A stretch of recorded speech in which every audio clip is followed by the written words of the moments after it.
सभी दोस्तों का एक बार फिर से स्वागत है आपके अपने YouTube चैनल उत्कर्ष स्टडी पे। और आज के इस वीडियो में अपन पशु परिचय एग्जाम की दृष्टि से इंपॉर्टेंट पशुपालन का एक महत्वपूर्ण जो चैप्टर है, टॉपिक है, वो पढ़ने जा रहे हैं। और इस टॉपिक का नाम रहेगा भार ढोने वाले पशु। तो बहुत ही इंपॉर्टेंट टॉपिक है और यहाँ से एक आसान सा क्वेश्चन भी आ सकता है, या फिर आपने पढ़ा नहीं है तो आपके लिए वो क्वेश्चन टफ भी हो सकता है। तो आराम से समझिएगा। और भार ढोने वाले पशुओं में अपन ये नहीं पढ़ेंगे कौन से भार ढोने वाले पशु है, इसके साथ साथ अपन जो भार ढोने वाले पशु हैं जिनको अपन इंग्लिश में ड्राफ्ट एनिमल बोलते हैं, या इसके अलावा एक अन्य और पशु आते हैं जिनको अपन पैक एनिमल बोलते हैं, जिनको हिंदी में बोझा ढोने वाले पशु बोलते हैं, उनके बारे में देखेंगे। और साथ में जो इनके लिए एक रूल बनाया गया था 1965 में, उस पर भी डिटेल चर्चा करेंगे, क्योंकि वहीं से क्वेश्चन है आपके एग्जाम में बनने वाला है। और हाल ही में इसी रूल का इस्तेमाल करते हुए राजस्थान सरकार ने गर्मी को देखते हुए जो बोझा ढोने वाले पशु हैं उनको 12 बजे से लेके शाम के 3 बजे तक काम करना है। यानी कोई भी मालिक है अगर वो काम करवाता है इस टाइम के मध्य, तो उसको 3 माह की सजा है वो भी सुनाई जाएगी। तो 12 से 3 बजे तक अब यानी कोई भी भार ढोने वाला पशु है अगर उसका मालिक उसको काम करवाता है तो वो एक प्रकार से गैरकानूनी है राजस्थान में। और आप सभी को पता ही है राजस्थान में कितनी गर्मी पड़ रही है। तो सबसे पहले अपन स्टार्ट करते हैं इस रूल के बारे में। इस रूल का नाम याद रखिएगा। और उससे पहले भी एक बात मैंने आपको बताई थी, तो दोनों बातें मैं नोट करके आपको लिखा दूंगा, आराम से समझिएगा। तो सबसे पहले जो रूल आता है इसका इंग्लिश नेम लिख देता हूं मैं, द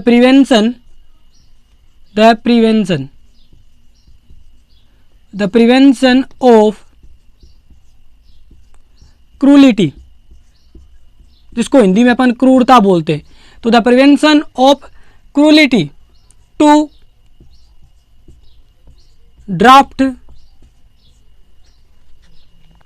एंड, हिंदी में लिख देता हूं, and pack animal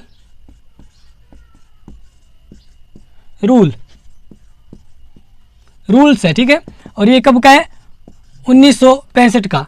the prevention of cruelty to draught and pack animals rule, जिसको हिंदी में बोला जाता है, हिंदी में इसको बोला जाता है भार ढोने वाले, भार व बोझा ढोने वाले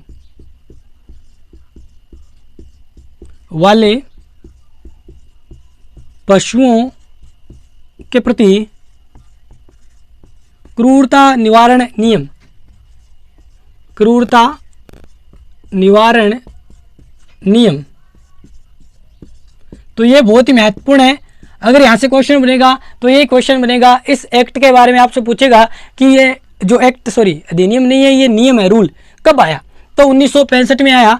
और अपन बात करें कि ये कब प्रकाशित किया गया, तो याद रख लेना 23 मार्च 1965। तो ये एग्जैक्ट डेट भी आप याद रख लेना। और एक बार देखिएगा, इसमें 2 नाम आपको मिल रहे हैं, एक तो मिल रहा है ड्राफ्ट, दूसरा मिल रहा है पैक एनिमल। तो ये ड्राफ्ट एनिमल, पैक एनिमल क्या है इस पे अपन चर्चा करेंगे, लेकिन उससे पहले इस रूल के बारे में डिटेल पढ़ लेते हैं। लेकिन मुझे लगता है कि उससे पहले अपन ड्राफ्ट एंड पैक एनिमल्स के बारे में ही चर्चा कर लेते हैं। तो सबसे पहले देखिएगा, ये एक्ट है, इसका नाम एक दो बार याद कीजिएगा, थोड़ा सा बड़ा है, इंग्लिश नेम भी देख लीजिएगा, the prevention of cruelty to draught and pack animal rule 1965। अब देखिएगा, नोट लगा के लिखिएगा यहाँ पे, जो मैंने आपको पहले भी बताया था। आई थिंक, पता नहीं, मुझे याद नहीं आ रहा है कौन से टॉपिक में आपको बताया था। और साथ में जो एमसीक्यू क्वेश्चन भी आपको मैं प्रैक्टिस करवाता हूँ लाइव, तो वहाँ पे भी मैंने ये क्वेश्चन करवाया था कि जो पशु क्रूरता अधिनियम है, पशु क्रूरता निवारण अधिनियम,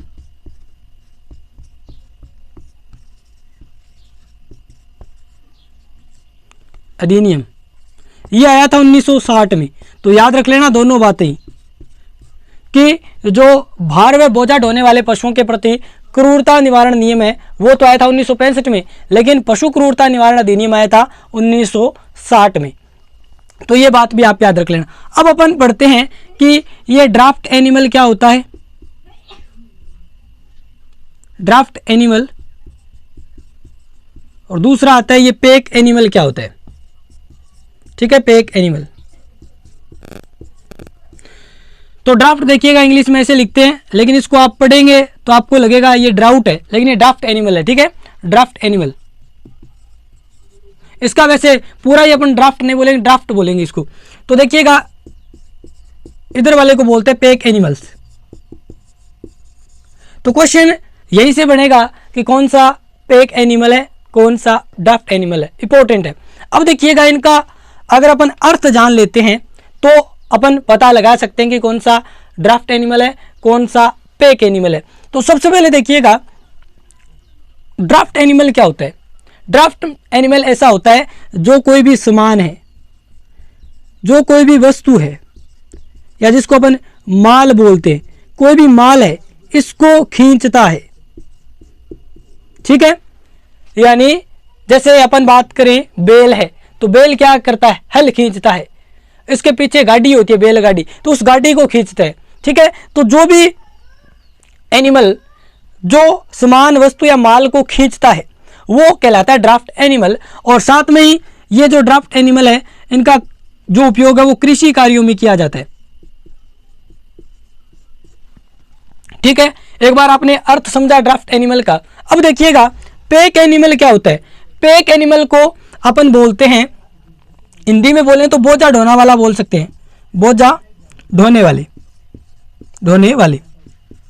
तो बोझा ढोने वाले का मतलब क्या हुआ, इसका मतलब हुआ बोझा, यानी जो अपनी पीठ पर रखकर कोई भी सामान है, कोई भी वस्तु है, माल है, उसका परिवहन करते हैं, एक स्थान से दूसरे स्थान तक पहुंचाते हैं, वो कहलाते हैं पैक एनिमल। यानी ये कोई भी सामान है, वस्तु है, माल है, इसको क्या करते हैं, अपनी पीठ पर रख कर ले जाते हैं, अपनी पीठ पर रखते हैं। जबकि ये क्या करते हैं, कोई भी वस्तु, सामान या फिर माल है, इसको खींचते हैं। तो यहाँ पे अब देखिएगा, आपने देखा होगा ड्राफ्ट एनिमल का यूज है वो कृषि कार्यों में किया जाता है, अभी मैंने आपको बताया। तो इसमें देखिएगा, जैसे अगर मैं यहाँ पे लिखूँ बैल, तो आप सही समझेंगे कि बैल है, बैलगाड़ी भी होती है, ज़्यादातर अब बैलगाड़ी का इस्तेमाल किया जाता है। और इसके अलावा बैल को कृषि कार्यों में भी, यानी हल वगैरह भी इससे जोता जाता है। उसके बाद में देखिएगा भैंसा। अब अपने राजस्थान में ये भैंसा है, इसका यूज़ नहीं किया जाता, लेकिन मैं जब पंजाब हरियाणा में गया था तो उस टाइम मैंने देखा था कि वहाँ पे जो भैंसा है उसको जोड़ रखा था गाड़ी में। ठीक है, तो ये भैंसा भी क्या है, एक प्रकार से ड्राफ्ट एनिमल है। और इधर पंजाब हरियाणा में या फिर अन्य जो भी साउथ इंडिया है, या फिर अपन बात करें कि गुजरात में भी जो सुरती नस्ल की भैंसा वगैरह है, उनको कृषि कार्यों में काम में लिया जाता है। ठीक है, तो ये भैंसा भी आ जाएगा। इसके अलावा ऊँट, ऊँट तो थे सारा जाना ही हो अपने राजस्थान में। ऊँट आपने भी, ये भी आप देखा कि हल जोतन खातर ऊँट इस्तेमाल लेवा, आप ज़्यादा बैल को इस्तेमाल कौन करा, सारों ज़्यादा इस्तेमाल आप क्या करा, ऊँट वो करा। तो ऊँट भी आप याद रख लेना, ये तीन ही क्या है, ड्राफ्ट एनिमल है। अब देखिएगा पैक एनिमल या बोझा ढोने वाले जो जानवर हैं, इनकी मैं बात कर लूँ एक एक करके, तो ये खूब सारे हैं। जैसे आप देखेंगे कि इधर, चलो यहाँ पे लिख देता हूँ, ऐसे होना पड़ेगा मुझे। तो देखिएगा यहाँ से घोड़ा आ गया। अब ऐसे घोड़ा है तो आपने देखा होगा ज़्यादातर घोड़ा है, इसका इस्तेमाल न तो कृषि कार्यों के लिए किया जाता है, और वैसे घोड़ा गाड़ी तो होती है, फिर भी अपन कह सकते हैं कि घोड़ा गाड़ी के तहत घोड़ा है, वो गाड़ी को खींच रहे हैं, तो ये ड्राफ्ट एनिमल होना चाहिए। लेकिन देखिए घोड़ा वास्तव में पैक एनिमल है, यानी इसका उपयोग परिवहन के लिए ज़्यादा किया जाता है। पैक एनिमल ज़्यादातर परिवहन के लिए भी यूज़ किए जाते हैं, तो ये भी आप याद रख लेना। इसके अलावा गधा। अब यहाँ पे आप कहेंगे सर गधा गाड़ी सुना तो नहीं है, लेकिन देखी जरूर है। आप जितनी भी अनाज मंडियों में जाएंगे तो आपने देखा होगा वहाँ पे जो अनाज है वो इधर उधर गोदामों में ले जाया जाता है, तो वो ज़्यादातर वहाँ पे आपको गधे या फिर खच्चर मिलेंगे। तो अब वो गधा गाड़ी भी है, खच्चर गाड़ी भी है, लेकिन याद रख लेना, ऐसे दिमाग मत लगाना, ये घोड़ा है, गधा है और साथ में खच्चर है, ये सारे क्या पैक एनिमल है। इनका जो इस्तेमाल है वो इनकी पीठ पे सामान रख के एक स्थान से दूसरे स्थान पे ले जाया जाता है। तो वैसे तो अपन ऊँट के ऊपर भी सामान लद सकते हैं, अगर बैल पे भी अपन लद सकते हैं, भैंसे के ऊपर भी अपन सामान लद सकते हैं, लेकिन ये वास्तव में क्या है, ड्राफ्ट एनिमल है। तो आप इस प्रकार मत सोचना, गलत हो जाएगा। जो मैं आपको बता रहा हूँ बस ये 3 नाम है, याद कर लो। इधर जो आपको 5-7 नाम बता रहा हूँ ये याद कर लो। गधा हो गया, इसके अलावा खच्चर हो गया, इसके अलावा एक आता है टट्टू, और इसके अलावा एक आता है मिथुन, याक। ये दोनों ही जो उत्तरी पूर्वी भारत के राज्य हैं, हिमालयी राज्य, और इसके अलावा पूर्वी राज्य जो भारत के राज्य हैं वहाँ पे ये मिथुन और याक है वो खूब पाले जाते हैं और इनको एज अ पैक एनिमल इस्तेमाल किया जाता है। तो देखिएगा ये पैक एनिमल हो गए घोड़ा, गधा, खच्चर, टट्टू, मिथुन, याक, जबकि ड्राफ्ट एनिमल में बैल, भैंसा, ऊंट। ठीक है, तो याद कर लेना। अब देखिएगा यहाँ से क्वेश्चन सीधा आएगा कि निम्न में से कौन सा ड्राफ्ट एनिमल है, तो वो ऑप्शन दे देगा घोड़ा, गधा, मिथुन, ऊंट, तो ऊंट हो जाएगा। ठीक है, ऐसे। इसके अलावा देखिएगा गधा को आप सभी को पता है हॉर्स बोलते हैं, सॉरी घोड़ा को हॉर्स बोलते हैं, गधा को क्या बोलते हैं डंकी, खच्चर को बोलते हैं म्यूल और इसको बोलते हैं पोनी। ठीक है, तो ये भी आप याद रख सकते हैं। मिथुन मिथुन है, याक है। अब देखिएगा यहाँ पे आगे चलते हैं। ये स्क्रीनशॉट आपने ले लिया होगा, अगर नहीं लिया है तो इतनी देर से बता रहा हूं तो आराम से लिख लिया होगा आपने। अब देखिएगा यहाँ पे अपन चलते हैं कुछ पैक एनिमल्स है ना, पैक एनिमल, इनका थोड़ा सा आप देखेंगे कि अन्य नाम भी मिलते हैं। ड्राफ्ट एनिमल है, इनके ज़्यादा नेम नहीं मिलते हैं, लेकिन पैक एनिमल है, इसके अन्य नाम भी मिलते हैं। Pack animal,